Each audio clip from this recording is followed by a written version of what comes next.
और अखिलेश के इसी नॉमिनेशन पर एसपी के नेता धर्मेंद्र यादव से बात की है मेरे सहयोगी मनीष ने। जरा सुनवाते हैं आपको ये बातचीत। समाजवादी पार्टी नेता और पूर्व सांसद धर्मेंद्र यादव हमारे साथ हैं। सर, सुरक्षित ठिकाना तलाश लिया करहल का। बीजेपी आरोप लगा रही है कि बाकी जगह तो चुनौती बढ़ सकती थी, लेकिन करहल गढ़ है और यहाँ पे सुरक्षित रूप से अखिलेश जीत सकता है। बीजेपी के लोगों के पास अब कोई मुद्दा नहीं बचा है। करहल आदरणीय नेताजी की कर्मभूमि है। करहल से आदरणीय नेताजी का आज से नहीं बहुत पुराना रिश्ता है। आज भी आदरणीय नेताजी लोकसभा में मैनपुरी का प्रतिनिधित्व कर रहे, जो कि करहल उसी के अंदर में आता है। जहाँ तक सवाल माननीय राष्ट्रीय अध्यक्ष जी का, करहल चुनने से यहाँ के लोगों में अपार खुशी है और लोगों के जज्बातों का सम्मान करते हुए, लोगों की भावनाओं का सम्मान करते हुए उन्होंने ये फैसला लिया है।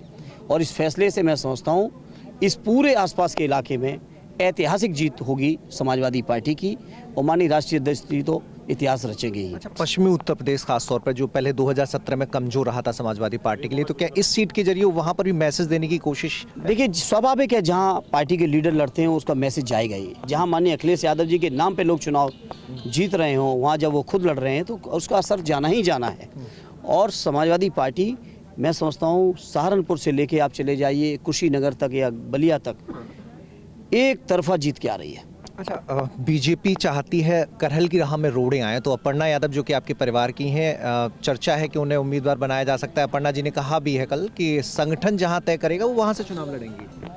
देखिए, वो बीजेपी का मसला है। करहल की जनता का फैसला सामने है और लोगों का दिल एकदम क्लियर है कि माननीय राष्ट्रीय अध्यक्ष जी को ऐतिहासिक वोटों से जिताना है। उसमें किसी तरह की कोई भी रुकावट आने वाली नहीं है, चाहे जो कोई भी आना चाहे वो आ जाए। अच्छा, सीएम योगी कह रहे हैं कि जो शिमला का मौसम है वो यूपी में हम बना के दिखाएंगे।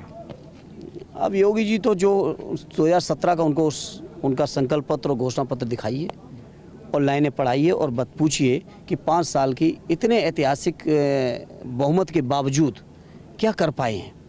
जरा उनसे पहले इन बातों को सवाल करिए, फिर आगे की बातें बाद में होंगी। अच्छा, वो जो है 22 से लेकर 27 का क्या रोड मैप रहेगा? इस पर कम, बल्कि 12 से 17 में जो कुछ हुआ कैराना मुजफ्फरनगर, उसकी बात ज़्यादा करता है। देखिए, उनके पास कोई काम नहीं है। बीजेपी के लोगों के पास, बीजेपी के लोगों के 14 के भाषण सुन लीजिए, 17 के सुन लीजिए या 19 के सुनिए, 22 के, सब एक ही बातें करते हैं। सिर्फ नफरत फैलाने वाले भाषण के अलावा बीजेपी के पास कोई काम नहीं। बीजेपी उपलब्धि क्यों नहीं गिना रही है?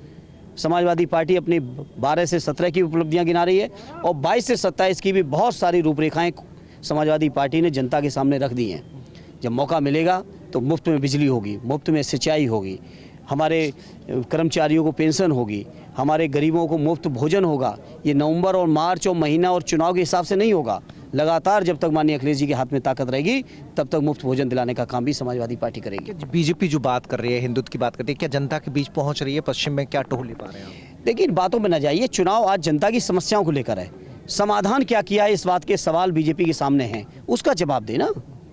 जवाब उसका चाहिए, उसका तो जवाब देना नहीं चाहते। कितने नौजवानों को रोजगार दिए? लॉकडाउन, जीएसटी और नोटबंदी के माध्यम से कितने लोगों को बेरोजगार किया, इसका जवाब देना चाहिए बीजेपी को। किसानों की आमदनी कहा था कि उन्होंने कि दोगुनी करेंगे 2022 में, आज हम 22 में खड़े हुए हैं। 2022 शुरू हो चुकी है, आज जनवरी महीने का आखिरी दिन है। बताएं क्या किसानों की आमदनी दूनी हुई है? किसानों को बर्बाद कर दिया है, उनकी हत्याएं हो रही हैं, उन पर मुकदमे लिखे जा रहे हैं।